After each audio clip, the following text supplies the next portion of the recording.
आज कुशीनगर जनपद में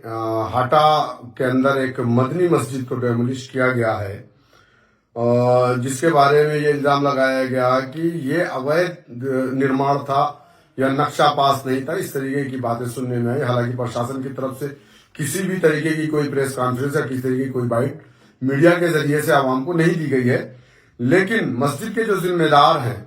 उनकी तरफ से जो एक बयान आया है उस बयान को अगर आप देखेंगे कि जिस तरीके से एक इल्जाम लगाया गया कि नक्शा पास नहीं था, मस्जिद के जिम्मेदारों ने कहा कि नहीं, हमारे पास नक्शा ऑलरेडी मौजूद है, नक्शा पास करा करके ही मस्जिद का निर्माण किया गया।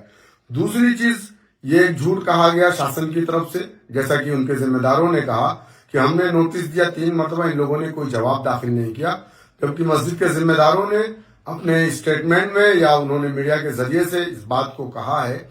कि हमने 3 मरतबा जवाब दिया, लेकिन ये लोग कह रहे हैं कि हमको जवाब नहीं मिला है। दूसरी अहम बात यह है कि जिस तरीके से मस्जिद के जिम्मेदार ये कह रहे हैं कि ये हमारी जो जमीन थी मस्जिद की, ये 29 डिसमिल जमीन का बैनामा हमने लिया था और 28 डिसमिल जमीन पर हमने इसका कंस्ट्रक्शन करवाया था, 1 डिसमिल जमीन छोड़ करके। तो